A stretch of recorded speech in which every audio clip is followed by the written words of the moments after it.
अहमदाबादच्या मेघानीमध्ये air इंडियाच्या विमान अपघाताची भीषण दृश्य. उड्डाणाच्या अवघ्या काही सेकंदातच विमान इमारतीला धडकलं. अपघातात 241 प्रवाशांचा आगीत होरपळून मृत्यू, एक जण वाचला.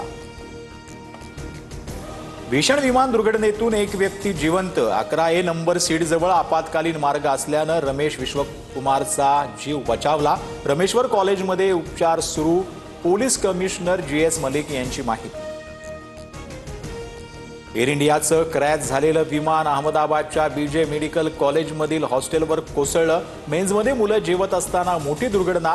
3घांचा मृत्यू तर 50 विद्यार्थी जखमी झाल्याची माहिती. अहमदाबादमधील विमान दुर्घटनेनंतर गृहमंत्री अमित शहांकडून दुर्घटनास्थळाची पाहणी.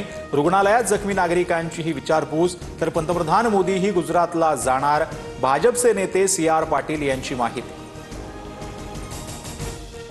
विमानात 1.25 लाख लिटर इंधन होतं. स्फोटातील भीषण आगीमुळे कुणालाही वाचवता आलं नाही. विमान दुर्घटनेबाबत अमित शहांकडून शोक व्यक्त. अहमदाबाद दुर्घटनेतील मृतांची ओळख पटवण्यासाठी DNA टेस्टची व्यवस्था. गुजरातचे मुख्य आरोग्य सचिव धनंजय द्विवेदी यांची माहिती. भीषण दुर्घटनेत मृतदेह पूर्ण जळाल्यानं ओळख पटवणं अडचणीचं. मृतांच्या कुटुंबियांच्या DNA घेण्यास सुरुवात. DNA मॅच झाल्यावर कुटुंबियांना मृतदेह सोपवले जातील. मृतांचा आकडाही अधिकृतपणे घोषित करू, अमित शहांची माहिती.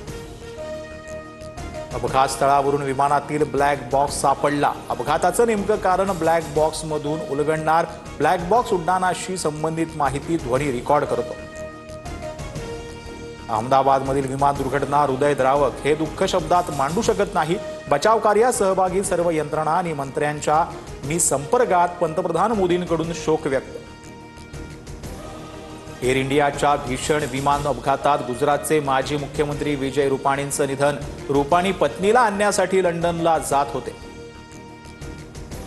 गुजरातचे माजी मुख्यमंत्री विजय रुपाणींसह एकूण 242 नागरिक विमानात होते. यामध्ये 169 भारतीय, 53 ब्रिटिश, 7 पोर्तुगीज तर एक कॅनेडियन नागरिक प्रवास करत होता. तर काही लहान मुलांचाही समावेश.